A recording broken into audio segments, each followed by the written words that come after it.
Gloria a Dios, bendito y alabado sea el nombre del Señor. Este domingo, como todos estos domingos pasados, vamos a seguir hablando acerca del libro de los Efesios. Vamos a seguir estudiando de una manera versículo por versículo, como lo estamos haciendo, de manera...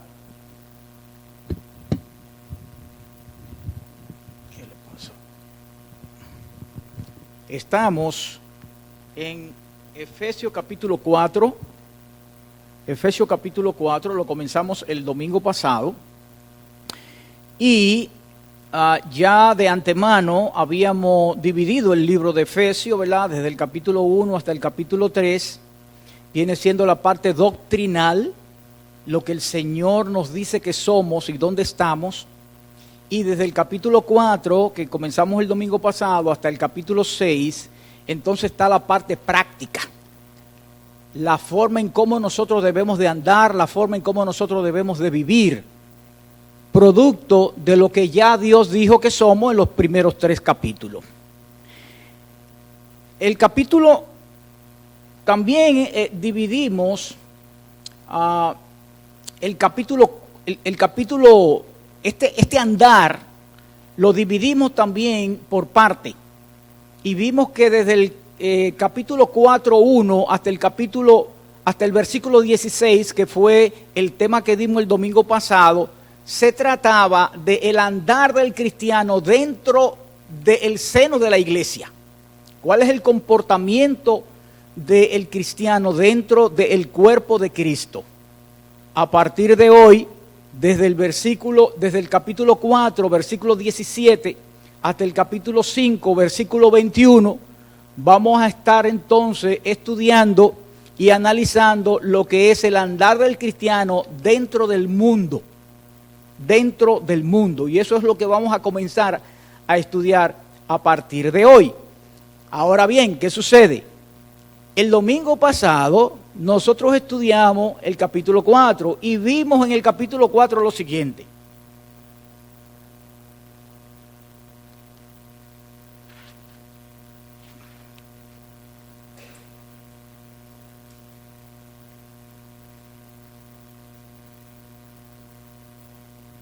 Vimos en el capítulo 4 lo siguiente.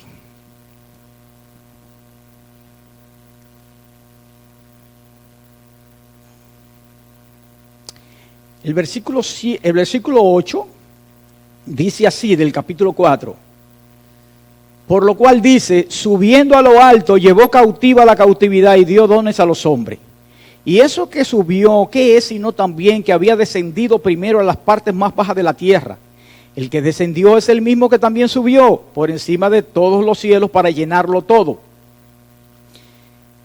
Cuando nosotros hablamos acerca de este versículo y analizamos el versículo, la mayoría de los teólogos están de acuerdo, no todos, claro está, como vamos a ver, están de acuerdo en que lo que aquí se nos habla es acerca de la exaltación y de la humillación de Cristo. Ustedes saben que cuando vamos a Filipenses capítulo 2, que nos habla extensamente de esto, nos dice que Él se despojó, Él tuvo que despojarse. Y ese despojamiento de Él es el hecho de que Él vino y se humilló porque se volvió hombre. La segunda persona de la Trinidad se volvió hombre. Por eso incluso la palabra de Dios nos dice, y hoy en el capítulo 8 de los Salmos, leyó el pastor, dice que Él se volvió un poco menor que los ángeles. Porque se volvió hombre y los hombres son poco menor que los ángeles, en ese sentido. Y esto causó producto de que yo dije en ese entonces que hay personas, hay cristianos que creen que este versículo lo ligan con el hecho de que Cristo fue al infierno. ¿Ustedes se acuerdan? Y yo dije que eso no es bíblico, en la Biblia no habla de eso. Entonces aquí hubo personas que el miércoles se acercaron a mí y producto de y me dieron su inquietud Y producto de esto, entonces, hoy vamos primeramente a aclarar esa situación. Fíjense, hay varios puntos de vista en relación a este tema, y sobre todo lo que es Primera de Pedro, capítulo 3 y versículo 19. Si nosotros vamos allá a Primera de Pedro,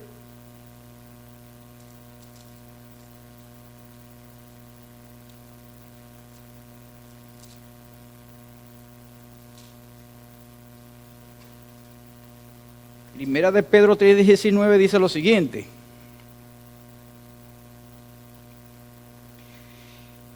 Bueno, del 18 vamos a leerlo. Dice, porque también Cristo padeció una sola vez por los pecados, el justo por los injustos para llevarnos a Dios, siendo a la verdad muerto en la carne, pero vivificado en el Espíritu, en el cual también, ¿qué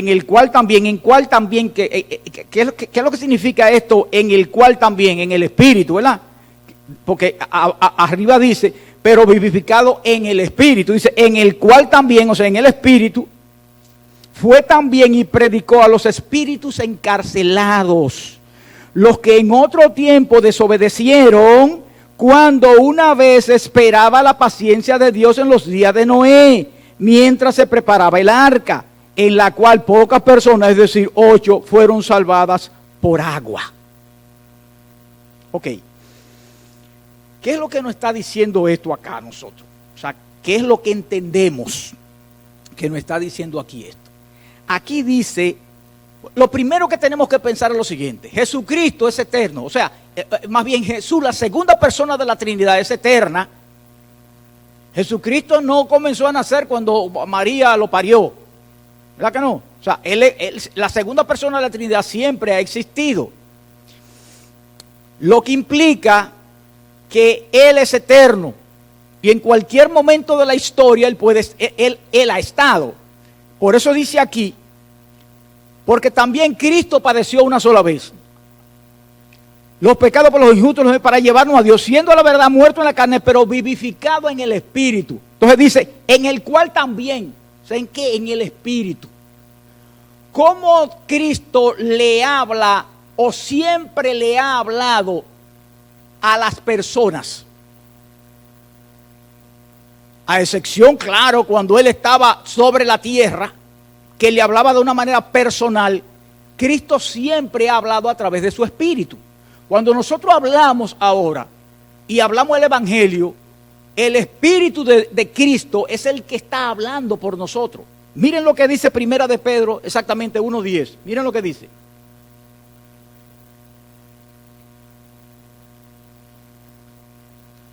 Primera de Pedro 1:10. Dice así: los profetas que profetizaron de la gracia destinada a vosotros, está hablando de los profetas, ¿verdad? Inquirieron y diligentemente indagaron acerca de esta salvación, los profetas del Antiguo Testamento, escudriñando qué persona y qué tiempo indicaba el Espíritu de Cristo que estaba en ellos. El Espíritu de Cristo que estaba en ellos. El Espíritu de Cristo es el que siempre está en el creyente, que Él envía, que Él comisiona para que hable su palabra. Antes de nacer y después de nacer. Cristo, en relación a Cristo. Ok, ahí estamos de acuerdo, ¿verdad que sí? No hay ningún problema.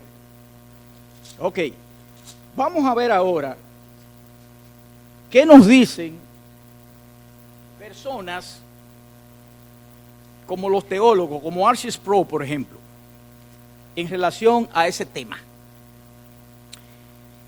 Este es un libro que se llama, escrito por R.C. Sproul, y dice, qué buena pregunta. Esto tiene prácticamente todas las preguntas raras que usted puede conseguir en la Biblia, que usted dice, acá, ¿qué significa esto? Aquí usted lo puede encontrar. Y exactamente a él le hicieron esa pregunta. Aquí le preguntaron, por ejemplo, en Mateo 24, en el Sermón del Monte, dice, Jesús dice, pero bueno, lo puse mal, pues.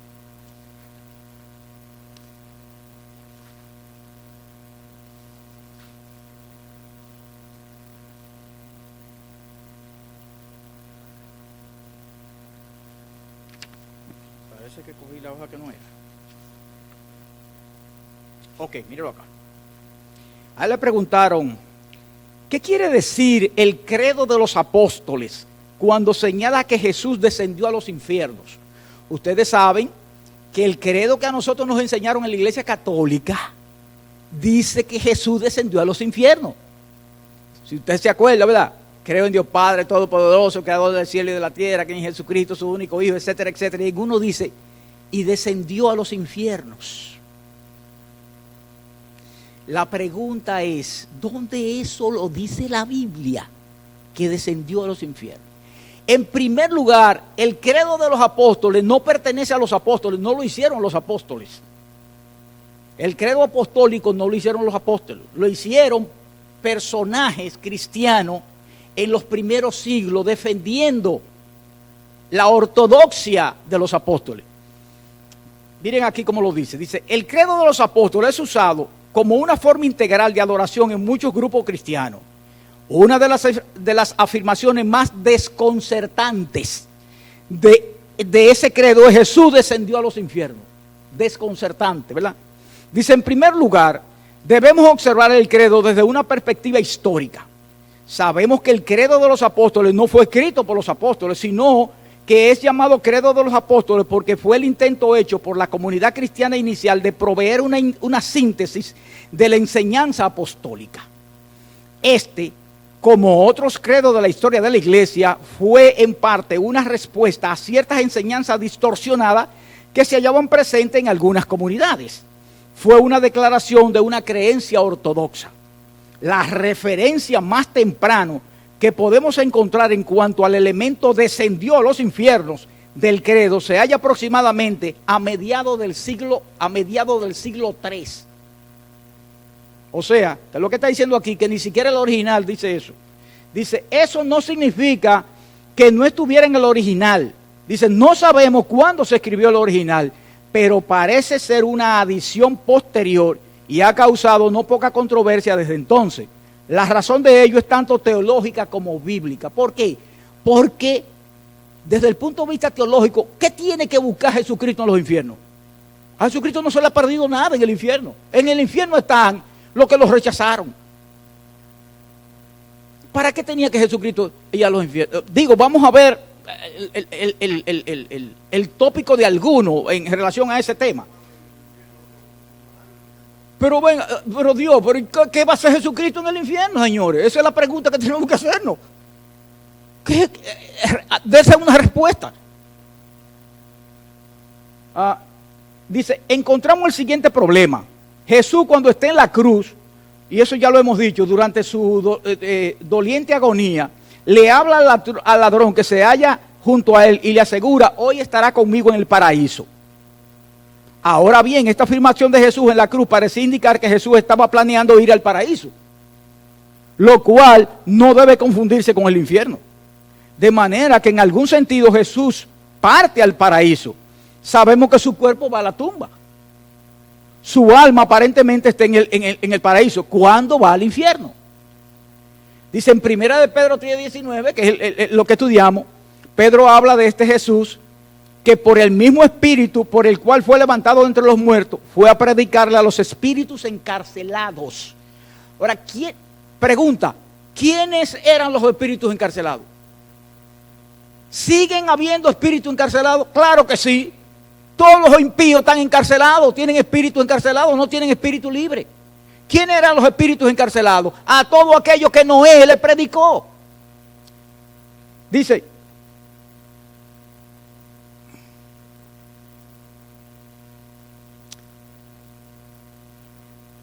fue a predicar a los espíritus encarcelados. Este texto ha sido usado como el texto de prueba principal para decir que Jesús en algún punto después de su muerte, que generalmente se ubica entre su muerte y su resurrección, fue al infierno. Algunos dicen que fue al infierno para experimentar la magnitud total del sufrimiento, la plenitud total por el pecado humano, con el fin de proveer una expiación completa por el pecado. Pero eso no lo dice la Biblia.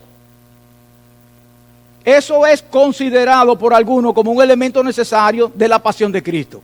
Sin embargo, la mayoría de las iglesias que cree en un descenso real de Jesús al infierno no lo ve yendo al infierno en busca de más sufrimiento, porque la cruz fue claro cuando él dijo todo ha terminado. En lugar de eso, él va al infierno para liberar a aquellos espíritus que desde la antigüedad habían sido retenidos en prisión. Esos son los que creen en el hecho de que él fue al infierno. Dice, en lugar de eso, él va al infierno, lo que creen, dice, para liberar a aquellos espíritus que desde la antigüedad habían sido retenidos en prisión.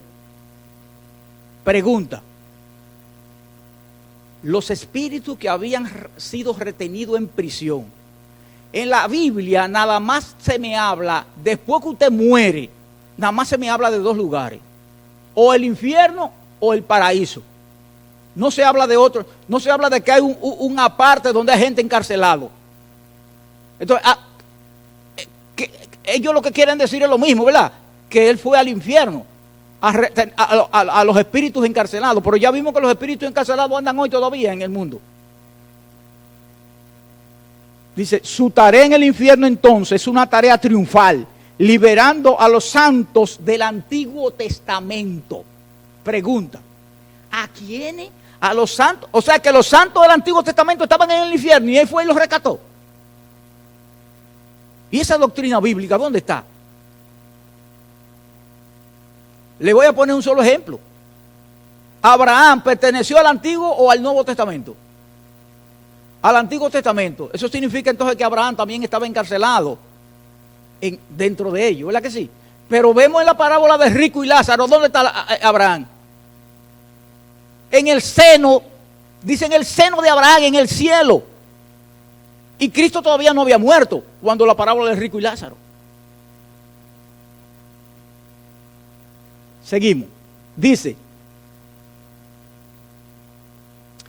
personalmente creo, y este es lo que personalmente cree Archie Sproul, personalmente creo que la Biblia no es tan clara en ese punto, debido a que los espíritus perdidos, encarcelados, podrían ser perfectamente quienes están perdidos en este mundo, lo que yo creo.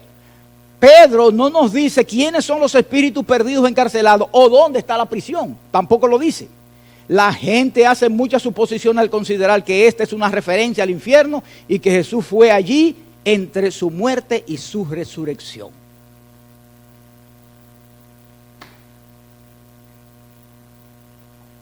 Esta es la Biblia de las Américas, que es una Biblia que Archie Sproul también da la documentación correspondiente, o sea, él hace las objeciones.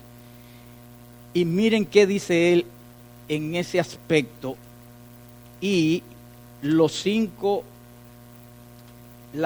teorías que existen al respecto. Primera de Pedro 3:19. Primera de Pedro. Okay. Dice así: predicó a los espíritus encarcelados. Dice él, se pueden mencionar cinco interpretaciones principales de los versículos 19 y 20. Primero, dice, los espíritus encarcelados son personas a las que Cristo predicó durante su ministerio terrenal, puesto que su obra incluía la proclamación de libertad para los cautivos. Eso es un grupo que cree en eso, ¿verdad? O sea, que cuando Cristo estaba vivo, a lo que él predicó, esos son los espíritus encarcelados. Eso tampoco lo dice la Biblia, en ningún momento. Segundo, dice, Cristo, por el Espíritu Santo, predicó a través de Noé, que es lo que yo creo personalmente, al pueblo antes del diluvio. Noé los llamó al arrepentimiento, pero ellos desobedecieron y ahora están encarcelados. Digo, y no es que están encarcelados, ellos siempre estuvieron encarcelados.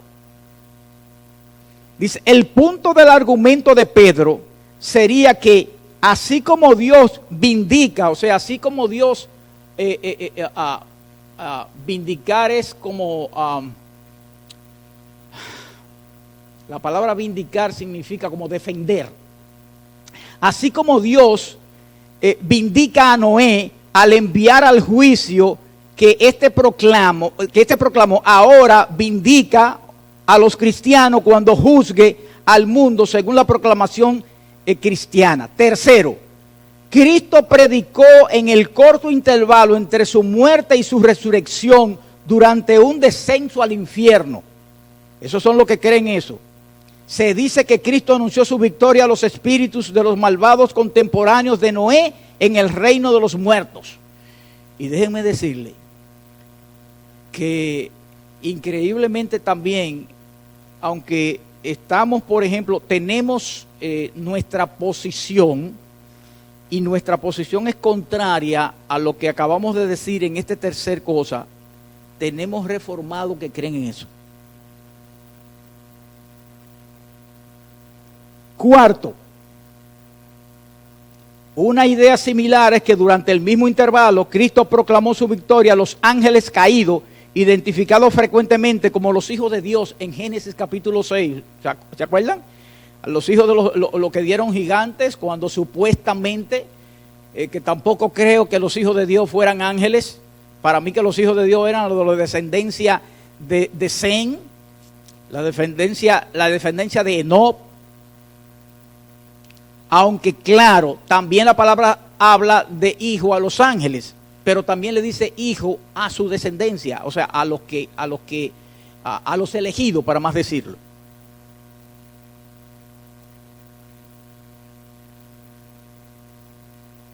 Y quinto y último, Cristo proclamó su victoria a los ángeles caídos después de la resurrección en el tiempo de su ascensión al cielo. Tampoco eso es bíblico. El punto de los tres últimos interpretaciones es que así como Jesús fue vindicado, o sea, defendido, los cristianos también lo serán. Esto es.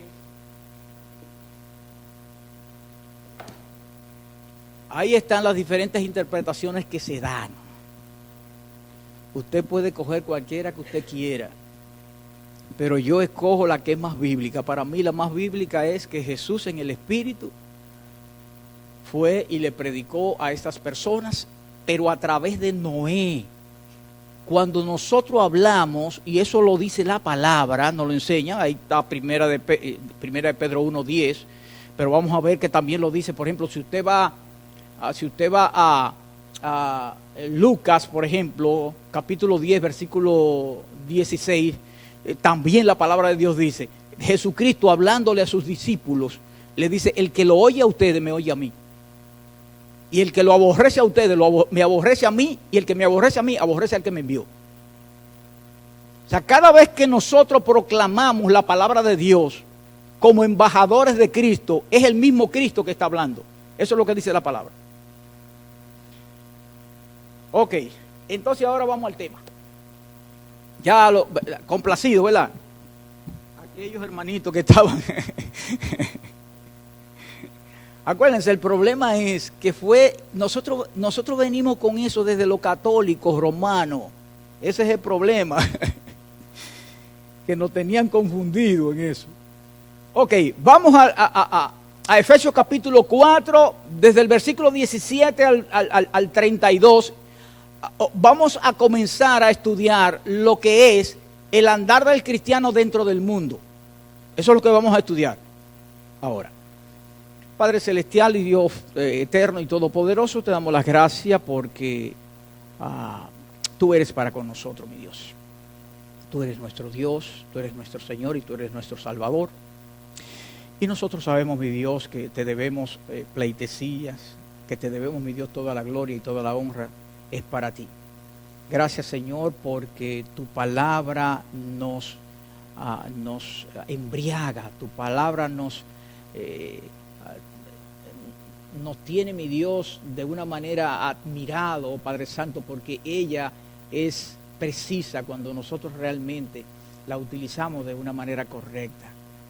Gracias por todas esas personas, mi Dios, que tú a través del tiempo pues has escogido para que ellos sean maestros, mi Dios, que nos enseñen cuando la situación los acontece, cuando la situación lo amerita, mi Dios. Gracias, Señor, porque sabemos que R.C. Sproul está en estos momentos, mi Dios, en el seno de Abraham. Él fue un hombre, mi Dios, que dio testimonio fiel y diáfano de que realmente tenía un corazón contrito y humillado delante de tu presencia por las obras maravillosas, mi Dios, que ese hombre hizo aquí sobre la faz de la tierra. Y así sabemos, mi Dios, que tú seguirás proveyendo, mi Dios, a otros hombres con esa inteligencia, con esa capacidad, mi Dios, que tu palabra mismo nos enseña que realmente, así como estamos estudiando, mi Dios, el libro de Efesios, y él mismo nos dice que Pablo, a través del Espíritu, mi Dios, nos manda que nosotros tengamos más conocimiento y más inteligencia y más sabiduría y más amor a Cristo, mi Dios, todos los días de nuestras vidas. Gracias, Señor, porque sabemos que tú cumples, mi Dios, tu palabra, y nosotros, mi Dios, estamos prestos para aceptarla. Por Jesucristo, amén y amén. Efesios capítulo 4, versículo 17 al 32, la hemos titulado Nueva Vida en Cristo. Nueva Vida en Cristo. Acordémonos que el cristiano, el creyente es diferente.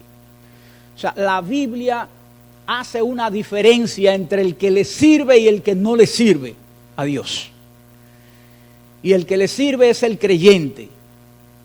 Por lo tanto, el creyente es una persona privilegiada en este mundo. Entonces vamos a ver cuál es esa nueva vida que en nuestro andar el Señor nos demanda a nosotros. Vamos a dividir esta parte de Efesios 4, 17 en 32 en tres partes. Vamos a dividirla. Del versículo 17 al versículo 19 vamos a ver la exigencia de un andar diferente. O sea, nos exige que andemos diferente a quién y a los impíos. Del versículo 20 al 24, andar en justicia y en santidad. Es algo que ya nosotros sabemos y hemos estudiado eso, que la palabra de Dios nos manda, que seamos santos y que seamos justos. Y por último, del versículo 25 al versículo 32, vamos a ver las aplicaciones prácticas en ese andar. Las aplicaciones prácticas en ese andar. Vamos a ver la exigencia de un andar diferente, versículos 17 al 19. Y la palabra de Dios dice así: esto pues digo y requiero en el Señor, requiero en el Señor. Por eso estamos aquí en lo que es la parte práctica, en la parte en la que nosotros, después de conocer lo que Dios ha hecho y la posición en la cual Él nos tiene, entonces, ¿cuál debe ser nuestra vida? ¿Cuál debe ser nuestro accionar al respecto? Por eso Pablo dice, yo requiero de ustedes eso. ¿Por qué? Porque ya ustedes tienen lo de la primera parte. Dice, que ya no andéis como los otros gentiles. Y cuando dice que no andéis como los otros gentiles, está diciendo de los gentiles impíos, porque yo soy gentil, ¿verdad? Y usted es gentil también. Está hablando del impío, que ya no andéis como los otros gentiles. Si Pablo le está diciendo esto a la iglesia, es porque Pablo sabe y Pablo conoce de que aún nosotros, siendo creyentes, estando en una iglesia, nosotros en momentos determinados, como siempre yo he dicho, nosotros somos una montaña rusa. Una parte arriba, otra parte abajo, otra parte en el medio. O sea, el cristiano no es una línea rectilínea. El cristiano es una hondonada, y como una montaña rusa. Y hay momentos en el cual nosotros, producto del pecado que ha quedado del hombre viejo en nosotros, muchas veces nos embriaga el mismo y nos dejamos vencer. Entonces, por eso Pablo le está diciendo aquí, ya no andéis como los otros gentiles, porque él sabe que en la iglesia eso sucede. ¿Dónde está el problema? El problema está en que si uno que dice ser cristiano anda todo el tiempo en esa situación, entonces ese no lo es. Porque el cristiano, aunque ande en esa situación, llega un momento en que se levanta y comienza a ascender nuevamente. Ahora bien, dice, ya no andéis como los gentiles, los impíos. La pregunta es, ¿y cómo andan los impíos? Entonces Pablo nos dice cómo ellos andan. Y fíjense 3 características del andar del impío. Dice así: que andan en la vanidad de su mente. En la vanidad de su mente. La palabra vanidad, por ejemplo, cuando en los campos, por ejemplo, hay una fruta que usted la rompe y usted ve que esa fruta realmente no es lo que usted quería que saliera, usted dice, eso está vano. Por ejemplo, el arroz, por ejemplo. El arroz cuando se rompe y está vacío, el campesino le dice, eso está vano, porque está vacío. Vanidad es eso, es vacío, la mente de ellos está vacía. Claro, vacía en cuanto a las cosas espirituales, a las cosas que tienen valor eterno. En ese sentido es que está hablando. Dice que andan en la vanidad de su mente. Por ejemplo, mire lo que dice 1 Samuel 12:21 en relación a la vanidad. Dice, no os apartéis en pos de vanidades que no aprovechan ni libran, porque son vanidades. Si es vanidad, significa que está hueco, que no tiene ningún valor, que no hay nada ahí adentro. Es como la famosa revista esa que se llama a sí mismo Vanidades, porque exactamente es eso. Usted lee eso y eso no. Y eso es vacío por todas partes. Y Tito 1:10 dice, porque hay aún muchos contumaces, o sea, tercos y obstinados, hablando acerca de los judíos. Dice, habladores de vanidades y engañadores, mayormente de lo de la circuncisión. Lo de la circuncisión, ¿quiénes eran? Los judíos. Entraban a la iglesia, decían ser cristianos, pero querían que la gente guardara la ley, que se circuncidara el hombre. Eso eran vanos en relación a lo que ya Cristo había hecho. Sigue diciendo, ya vimos que eran vanos, ¿verdad? Vanidad hay en su mente. Dice, teniendo el entendimiento entenebrecido. Eso teníamos nosotros. Oye, nosotros, acuérdense que nosotros estábamos en esa misma posición. Cuando no éramos, teníamos el entendimiento entenebrecido. ¿Qué significa eso? Que el entendimiento de nosotros estaba oscuro. Era neblina, era tiniebla. Eso es lo que significa un entendimiento entenebrecido. Segunda de Corintios 3:14 dice, pero el entendimiento de ellos se embotó. Usted sabe cuando algo se embota, cuando usted, por ejemplo, cuando usted le saca punta a un lápiz, cuando está embotado, porque no tiene la punta. Entonces usted no puede hacer absolutamente nada con ello, cuando él se embota. Así mismo es el embotado. Porque hasta hoy, hasta el día de hoy, cuando leen el antiguo pacto, y esto a los judíos, le queda el mismo velo no descubierto, el cual por Cristo es quitado. Claro, por eso no aceptaron a Cristo. Y por eso no vieron que todas las profecías se cumplieron en Cristo. ¿Por qué? Porque todavía tenían el velo puesto y no podían ver la gloria.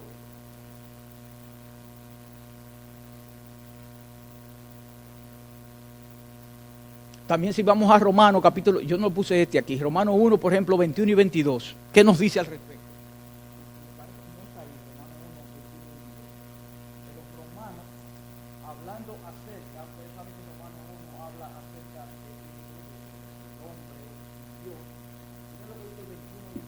Dice,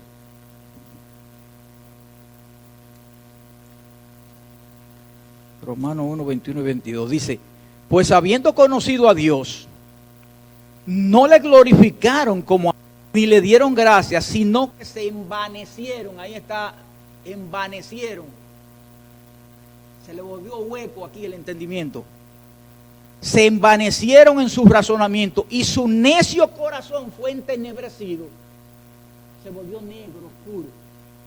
Profesando ser sabios, se hicieron necios. ¿Por qué? Porque Dios a través de la creación le da a entender que hay algo que existe, hay un ser superior que existe. Ya nosotros hemos dicho que en la creación de Dios, aunque no está la salvación, nosotros no podemos ver las características o los caracteres salvíficos de Dios en la salvación, pero nosotros podemos ver la sabiduría de Dios, la omnipotencia de Dios, podemos verla ahí, la maravilla, lo maravilloso que es nuestro Dios, podemos verlo a través de la creación. Pero, sin embargo, ¿qué nos manda a nosotros la Biblia, a los creyentes, en relación al entendimiento? Romanos 12:2. No os conforméis a este siglo, o sea, a este mundo, sino transformaos por medio de la renovación de nuestro entendimiento. Esto nosotros tenemos que... ¿Qué es lo que nosotros hacemos cuando renovamos las cosas?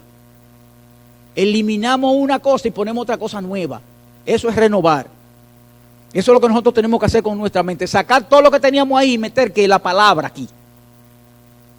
Para que comprobéis cuál sea la buena voluntad de Dios, agradable y perfecta. Y en tercer lugar, dice, aparte de la vanidad y de tener el entendimiento entenebrecido, dice, ajenos a la vida de Dios. O sea, no quieren saber de Dios, simple y llanamente. Ajenos a la vida de Dios. Ese es el impío. Ahora, ¿cuál es la causa por la cual ellos tienen vanidad en su mente, entenebrecida su mente y ajeno a la vida de Dios?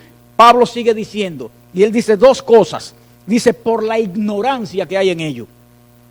Porque son ignorantes. ¿Ignorantes de qué? De las verdades espirituales. Primera de Pedro 1:14 dice, como hijos obedientes, no os conforméis a los deseos que antes, cuando ustedes no eran, antes tenían estando en vuestra ignorancia. Éramos ignorantes. También nosotros en un momento determinado. Y él dice, no os conforméis a los deseos que antes tenían, estando en esa ignorancia. Y además de la ignorancia, por la dureza de su corazón. Nosotros podemos observar, por ejemplo, en el libro de Éxodo, que la palabra de Dios dice que Dios endureció el corazón del faraón, pero en otra parte dice que el faraón endureció su corazón.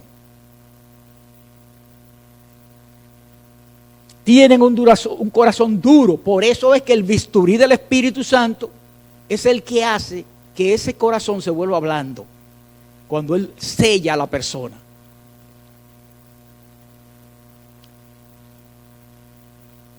Dice, seguimos leyendo, dice, los cuales después que perdieron toda sensibilidad, se volvieron insensibles. Y el pecador es así, el pecador se vuelve insensible.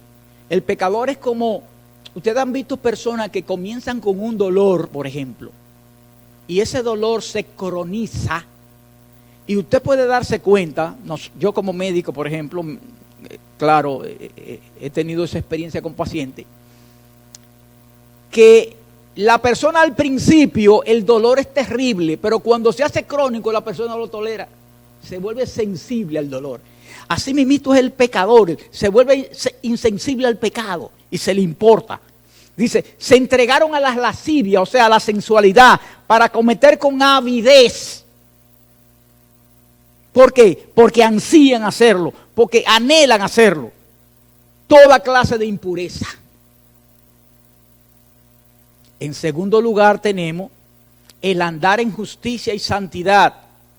Versículo 20 al versículo 24. Dice, mas vosotros no habéis aprendido así a Cristo, si en verdad le habéis oído y habéis sido enseñado y haber sido por Él enseñado conforme a la verdad que está en Jesús. Y aquí está lo que le dije cuando estábamos leyendo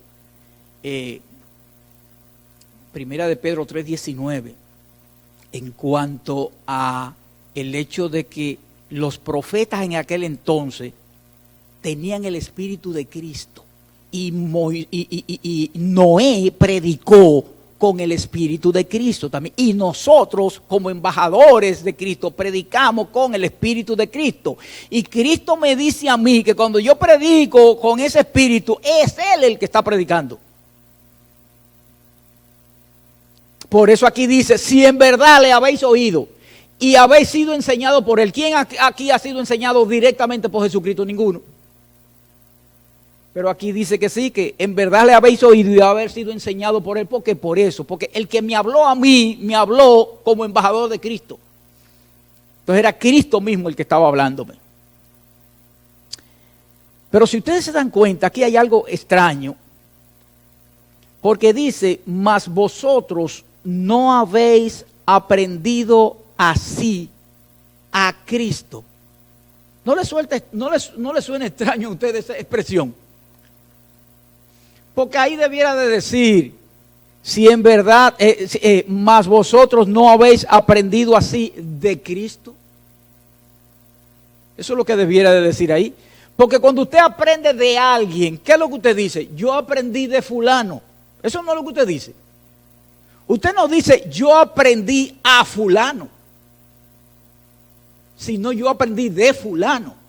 Pero aquí no me está diciendo que yo aprendí de Cristo. Aquí me dice que yo aprendí a Cristo. Se equivocó Pablo ahí, o se equivocó la palabra. No, no se equivocó. ¿Cuál sería la diferencia entre usted leer la biografía de Juan Pablo Duarte, por ejemplo, el libertador de República Dominicana, y usted conocer a Juan Pablo Duarte? ¿Cuál es la diferencia?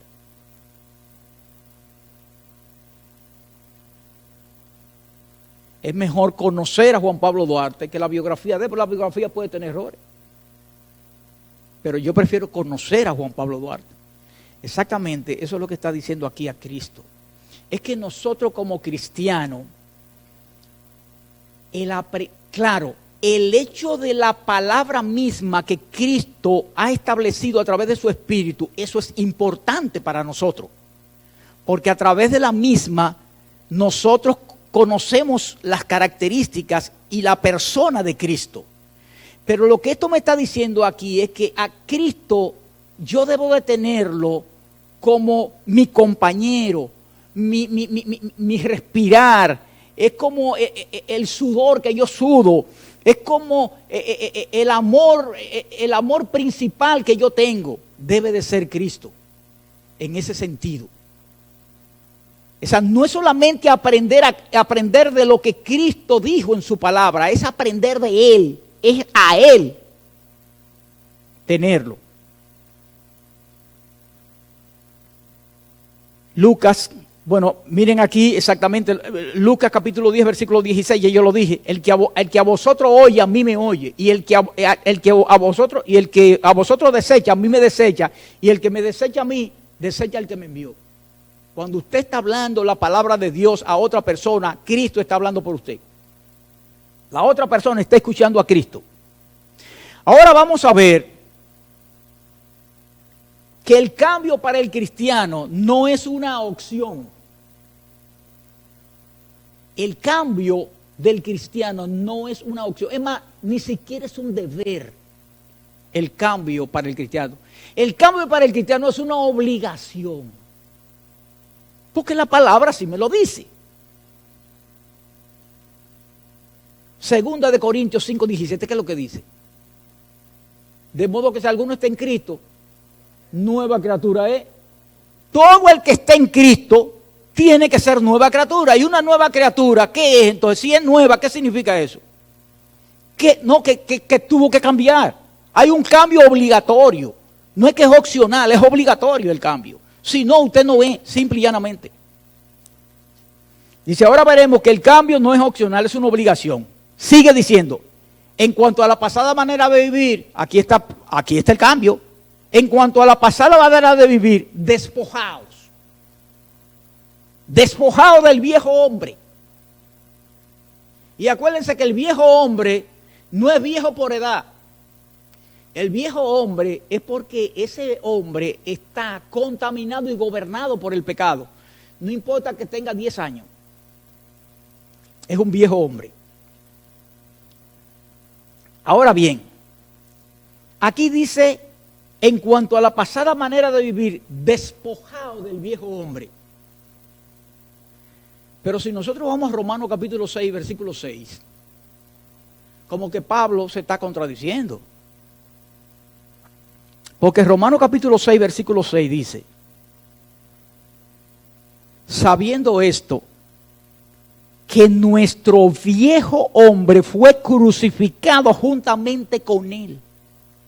Crucificado con Cristo. Pablo, si el viejo hombre fue crucificado juntamente con Cristo, ¿por qué tú me mandas ahora que yo me despoje del viejo hombre si el viejo hombre fue crucificado con Cristo? Pablo tiene razón y la palabra también tiene razón. El caso es de que producto de que el viejo hombre fue crucificado, ya el viejo hombre no tiene poder sobre mí. Ya el viejo hombre no reina sobre mi vida. Y como él no reina sobre mi vida, ahora yo puedo despojarme de él. Tengo esa capacidad de despojarme de él. Así que las dos cosas son reales. Ahora bien, producto de que tenemos la capacidad espiritual de quitarnos el viejo hombre, es por eso que Pablo dice en Romanos capítulo 6, sigue diciendo, Romanos 6, 12 y 13 dice como sigue: no reine pues el pecado en vuestro cuerpo mortal. No reine, porque ya usted tiene el derecho y tiene la capacidad de quitárselo. Dice, no reine pues el pecado en vuestro cuerpo mortal, de modo que los obedezcáis en sus concupiscencias, en esos deseos internos. Ni tampoco presentéis vuestros miembros al pecado como instrumento de iniquidad, sino presentaos vosotros mismos a Dios como vivos de entre los muertos y vuestros miembros a Dios como instrumento de justicia. Ahora nosotros podemos hacer eso. ¿Por qué? Porque fue crucificado el viejo hombre y producto de que el viejo hombre fue crucificado, yo tengo el poder, Dios me ha dado el poder para yo poder desvestirme de él y quitármelo de encima. Y por último, la segunda opción es: y renovaos en el espíritu de vuestra mente.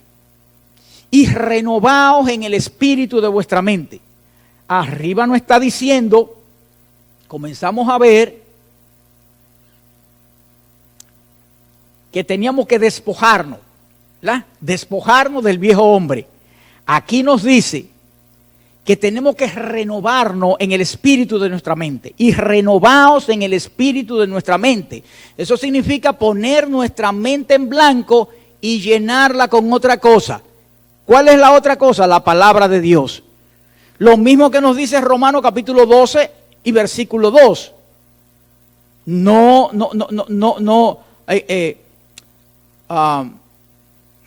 Romanos 12, 2. No os conforméis a este siglo, sino transformados por medio de la renovación de vuestro entendimiento. Ahí está, renovar el entendimiento. Renovados en el espíritu. Y por último dice, y vestíos del nuevo hombre. Y vestíos del nuevo hombre. Aquí está 2 Corintios 5, 17. Y vestíos del nuevo hombre. De modo que si alguno está en Cristo, ese es el nuevo, ya usted nuevo, de modo que si alguno está en Cristo, nueva criatura es. Las cosas viejas pasaron, aquí todas son hechas nuevas. Entonces, ¿qué es lo que me está diciendo aquí? Aquí hay tres elementos importantes que la palabra de Dios bíblicamente nos dice que como cristiano yo tengo que tener. Yo tengo que despojarme, yo tengo que renovarme y yo tengo que vestirme. O en vez de vestirme, debería ser revestirme.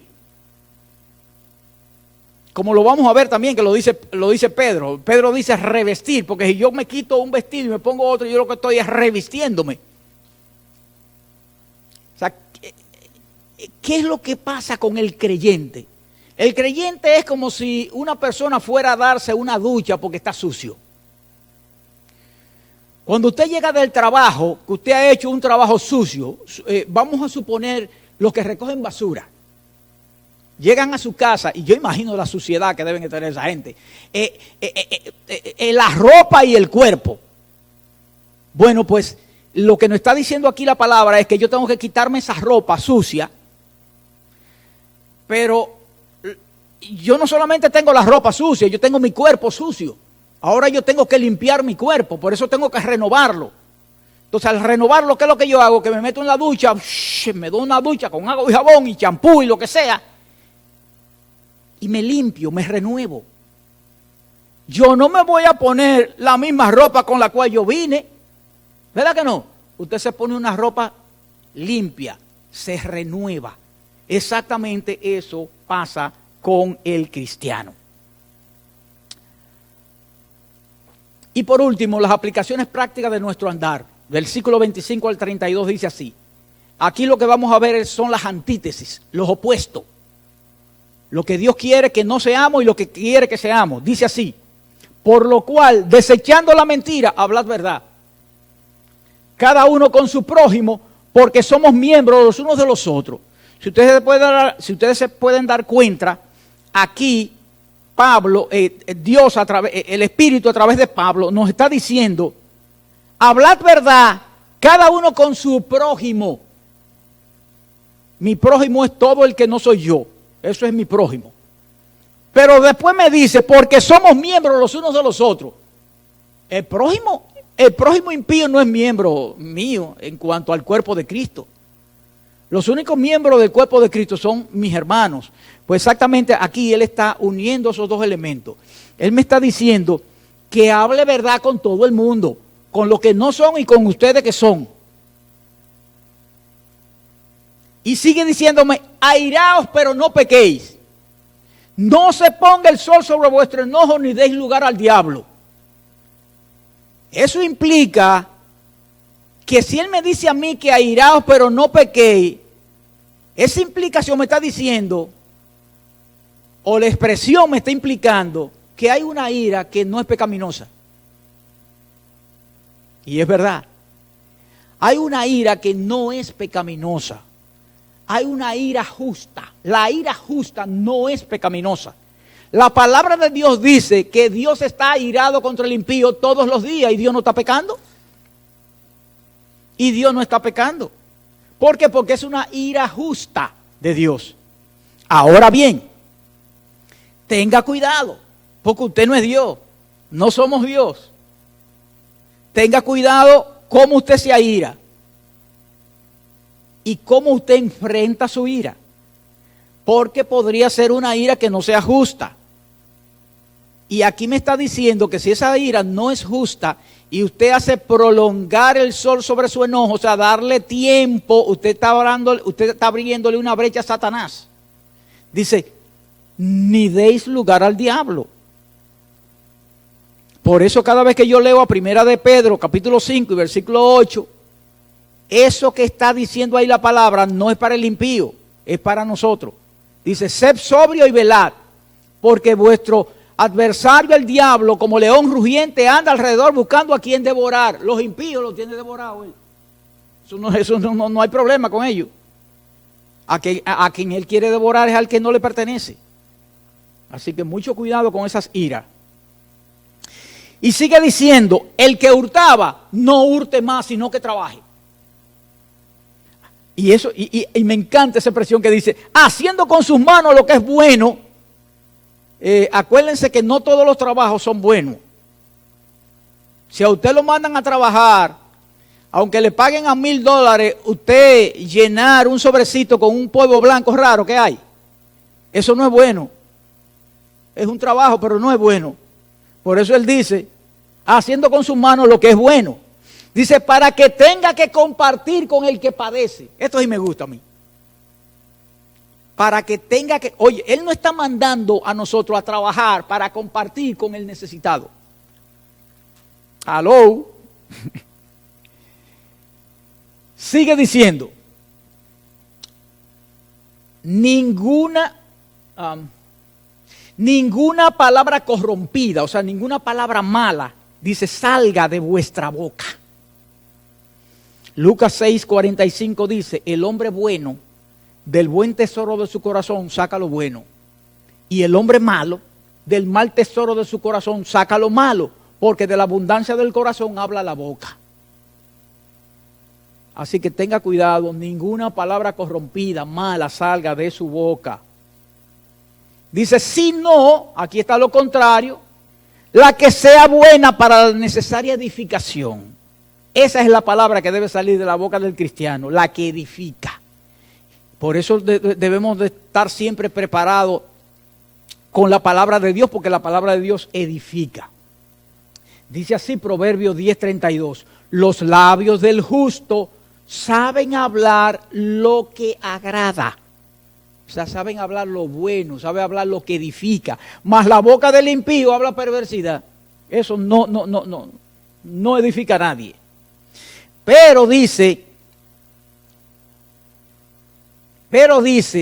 sino la que sea buena para la necesaria edificación, a fin de dar gracia a los oyentes. Y aquí nos vamos a detener un poco, porque como que resulta como extraño esto, ¿verdad? O sea, resulta extraño que yo edifique a alguien, que él sea el que se esté beneficiando de esa edificación y que yo sea el que le dé gracia. ¿Se dieron cuenta de lo que dice ahí? Ahí dice lo siguiente, vamos a leerlo completo. Miren, dice así. ¿Para dónde voy? Dice, ninguna palabra corrompida salga de vuestra boca, sino la que sea buena para la necesaria edificación, a fin de dar gracia a los oyentes. O sea, yo soy el que estoy edificando y a la vez dándole gracia a ellos, no ellos a mí.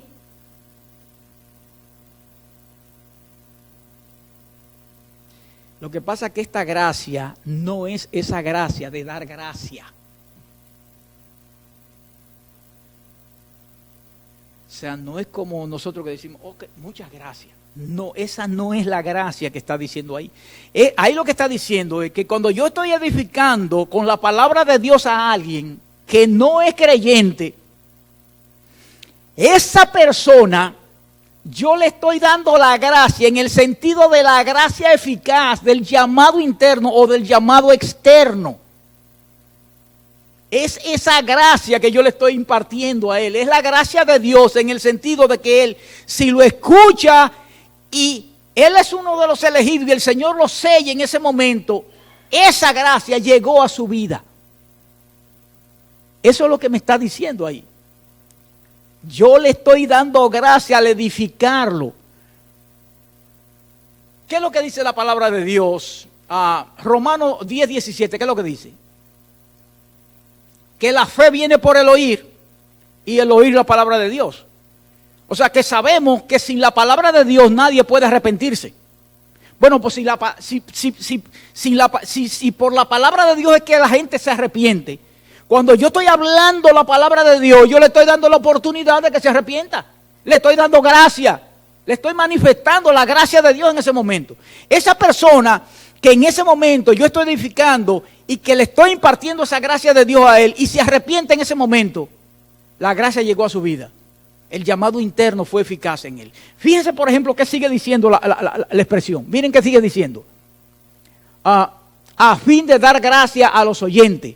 Ok, veamos lo que dice primera de Pedro 2:12 en cuanto a esto se refiere. Dice así, manteniendo buena vuestra manera de vivir entre los gentiles, para los que murmuran de vosotros como de malhechores. Los gentiles son los gentiles impíos. Murmuran de nosotros. Ellos no son los que murmuran de nosotros como de malhechores. Pregúntale a la gente de la LGBT en relación a los cristianos, a ver qué dicen ellos en relación a eso. A los cristianos. A ver si ellos dicen algo bueno al respecto. Entonces dice, manteniendo vuestra manera de vivir entre los gentiles, para los que murmuran de vosotros entre mal, glorifiquen a Dios. ¿En qué? En el día de la visitación. Al considerar vuestras buenas obras. ¿Cuál fue el día de la visitación de usted del Señor? Mi esposa sabe cuál fue el día de la visitación. Fue en el 1992. A las 2 de la mañana, el 21 de octubre. Ahí ella recibió la visitación del Señor. La gracia de Dios llegó a ella, producto de la palabra de Dios en ese momento. Por eso dice que murmuren de vosotros como de malhechores, glorifiquen a Dios en el día. Porque el impío lo que hace es murmurar del cristiano. El impío no tiene otra forma de ser. Dice, y no contristéis al Espíritu Santo de Dios, con el cual fuiste sellado para el día de la redención. Pero fíjese que ese constrictar del Espíritu Santo, ¿en qué contexto es que lo está diciendo?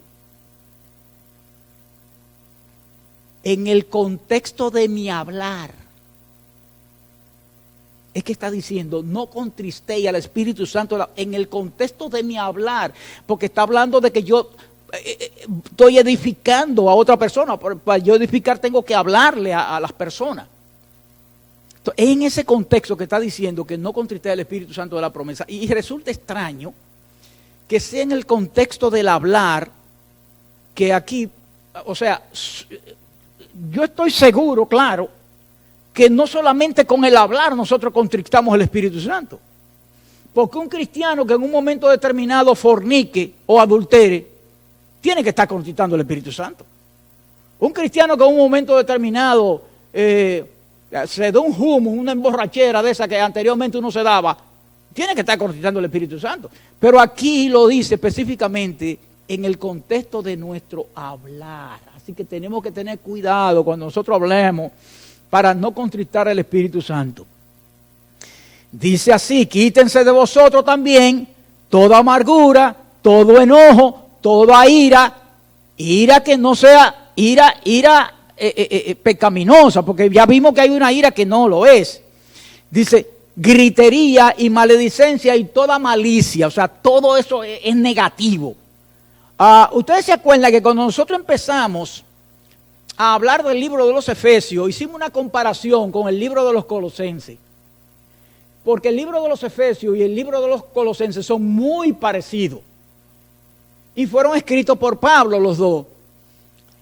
Sabemos que los dos libros fueron escritos uno detrás de otro. Entre los años 60 al 62 después de Cristo se escribieron estos dos libros por parte de Pablo. Por eso hay algunos que dicen que no fue Pablo que escribió a los Colosenses, sino que fue un alumno de Pablo. Pero cuando nosotros vamos a Colosenses capítulo 1, Pablo estampa su firma ahí y dice que es él. Pero miren lo que dice Colosenses capítulo 3, versículo del 8 al 10. Acuérdense de lo que hemos hablado. Y miren lo que dice Colosenses 3 del 8 al 10. Pero ahora dejad también vosotros todas estas cosas: ira, enojo, malicia, blasfemia, palabras deshonestas de vuestra boca. No mintáis los unos a los otros, habiendo despojado del viejo hombre, al viejo hombre con sus hechos, y revestido del nuevo hombre, el cual conforme a la imagen del que se creó se va renovando hasta el conocimiento pleno. ¿Se dan cuenta de lo parecido que habla Colosenses en relación a lo que hemos dicho hasta ahora de Efesios, ¿verdad? Seguimos y dice, todo lo contrario entonces ahora, dice, sed antes benignos unos con otros, misericordiosos, perdonándonos unos con otros, como Dios también os perdonó a vosotros en Cristo Jesús. Hermano, ningún ser humano que me diga a mí que es capaz de no perdonar a alguien es cristiano. Porque si Dios lo perdonó a usted, hermano, ¿cómo usted no puede perdonar a alguien más? Y si no, mírese en un espejo, todavía siendo cristiano, y mírese en el espejo.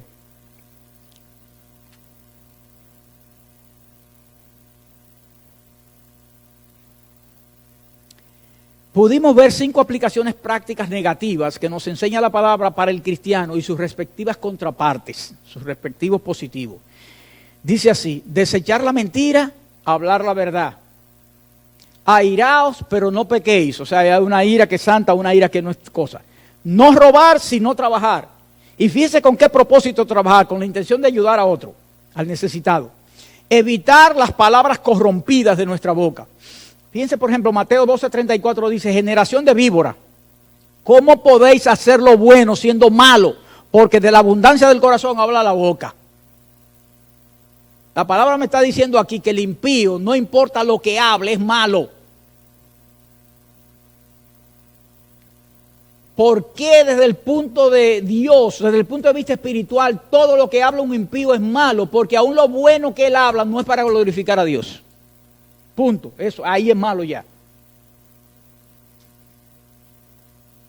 Dice, y la contraparte es hablar palabras que edifiquen. Esa es la contraparte. Evitar la amargura. Primera de Tesalonicenses 5:16 lo contrario a la amargura es gozarse, estar gozoso siempre. Mire que él dice, está siempre gozoso, la palabra de Dios. Evitar el enojo. ¿Qué es lo contrario al enojo? Sí, pero ya vimos que la amargura es contra el gozoso, que es alegría. El enojo, ¿qué es contrario al enojo? Otra palabra, ¿qué es contrario al enojo? Que es un fruto del espíritu incluso. La paciencia. La paciencia. Cuando usted es paciente, usted no se enoja. Usted no se enoja. La ira pecaminosa, la gritería. ¿Cuál es el contrario a la gritería? Sí, pero si tú tienes silencio ante algo que tú puedas irarte y gritar las cosas, la templanza, el dominio propio, usted tiene que tener dominio propio. El que no tiene dominio propio es aquel que estalla rápidamente y comienza a gritar y decir cosas incorrectas. El maldecir, mire lo que dice Mateo 5:44 en relación al maldecir. Pero yo os digo, amad a vuestros enemigos, bendecid a los que os maldicen. Haced bien a los que os aborrecen y orad por los que os ultrajan y persiguen. Nosotros como cristianos debemos de contrarrestar las cosas negativas con la positiva. Por eso es que la palabra de Dios nos dice que si nos dan una galleta aquí le pongamos la otra mejilla. ¿Por qué? Porque lo que él no está diciendo es, oye, ¿qué es lo normal cuando alguien te da una galleta? ¿Tú quieres darle una galleta? ¿Quieres pelear con esa persona? ¿Quieres fajarte con eso? ¿Quieres hacerle algo? ¿Matarlo? Lo que sea. No. Dale la otra mejilla. Cuando tú le das la otra mejilla, él va a pensar, oye, pero ven acá. La conciencia lo va a remover. Y por último dice, y la malicia. Y la malicia.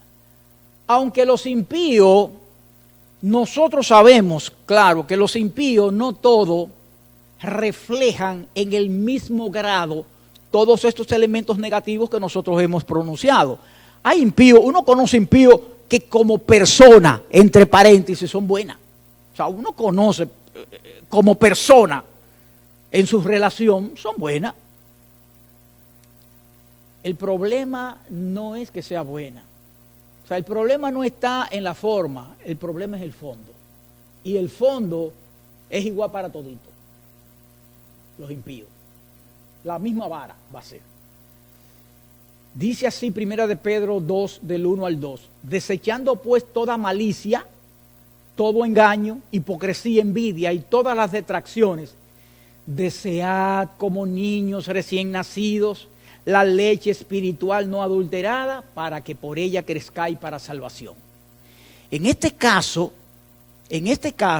todos los cristianos tenemos que reflejarnos en el sentido de la comparación que está haciendo aquí el apóstol cuando dice que seamos como niños. Aquí todos debemos de ser como niños todo el tiempo. ¿Por qué? Porque la comparación que él está haciendo es la siguiente. Los niños, para su crecimiento, necesitan leche, pero leche no adulterada. Si usted le da una leche adulterada a un niño, ¿qué va a pasar con él? Se va a enfermar.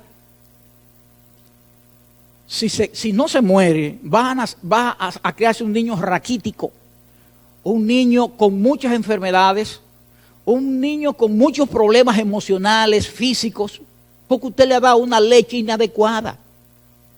Pues exactamente eso pasa con el creyente. No importa que tenga 1 año como creyente, 1 día, 2 días como creyente o 100 años.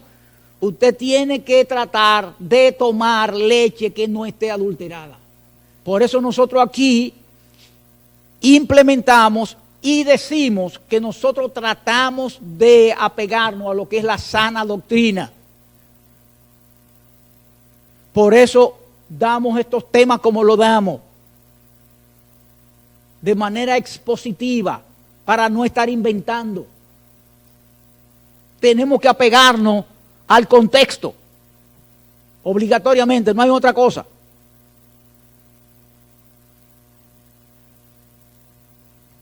Y claro, la contraparte de esto último es que seamos benignos, misericordiosos y perdonador. Con eso ya hemos terminado esta parte correspondiente a la vida nueva en Cristo, capítulo 4, del versículo 17 hasta el 32. Así que comenzamos a nosotros a ver y aprender nuestro vivir y nuestro andar dentro del mundo. Padre Celestial, Dios Todopoderoso, hasta aquí tú has sido para con nosotros. Gracias, mi Dios, porque hemos visto tu mano aposada, mi Dios, sobre nuestras vidas. Hemos visto, mi Dios, tu Espíritu tomando, mi Dios, nuestra mente, nuestro corazón y nuestra lengua para que la palabra, mi Dios, que salga de nosotros, de acuerdo a lo que dice tu palabra, sea algo, mi Dios, complaciente, sea una comida fresca, sea una leche no adulterada, mi Dios. Te pedimos de todo corazón que quite de nosotros cualquier momento de nuestras vidas, mi Dios, de aquí en adelante, en la cual nosotros tengamos la disposición de adulterar tu palabra. Quítalo, mi Dios, de nuestros caminos.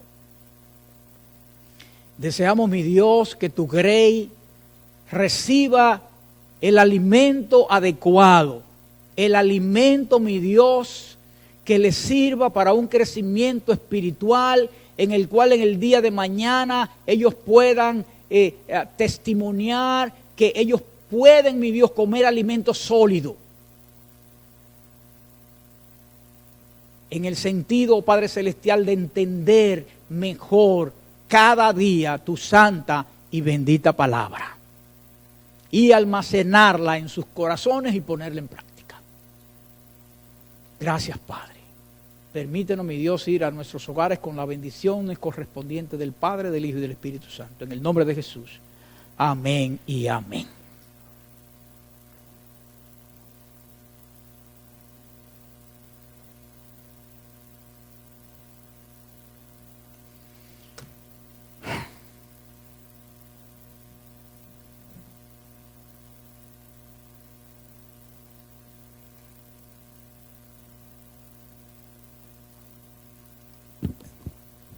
Amén, hermanos. Damos gracias al Señor.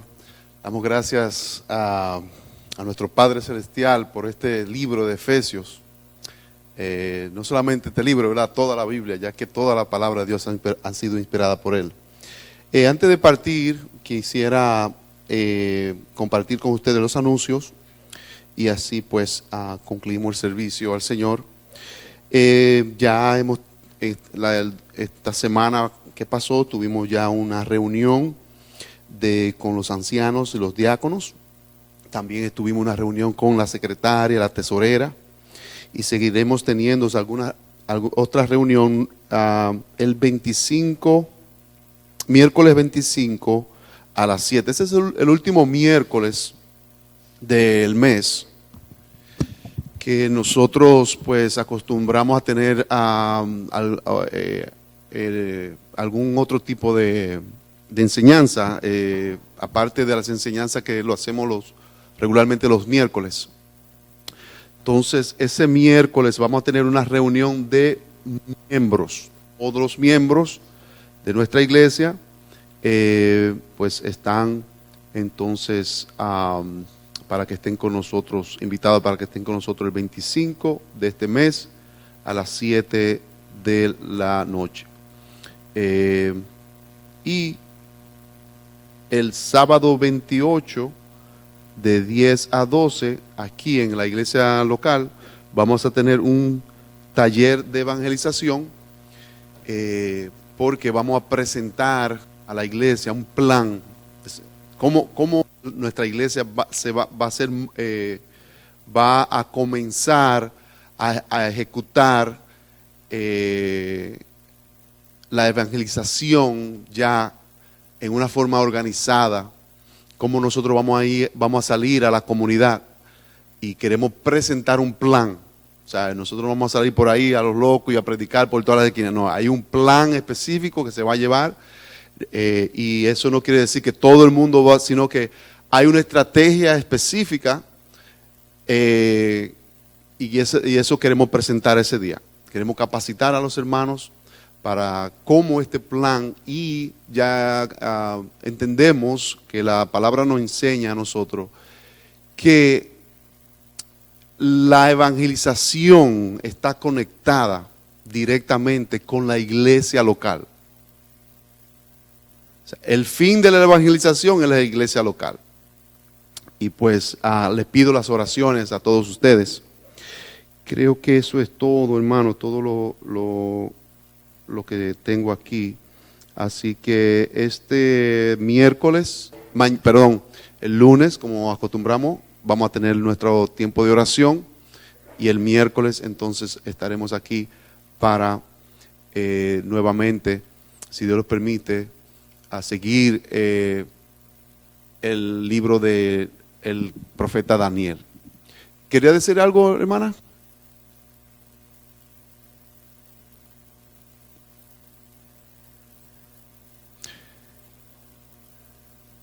Ok, sí, todos los lunes cuando nosotros nos conectamos, siempre revisamos y siempre actualizamos.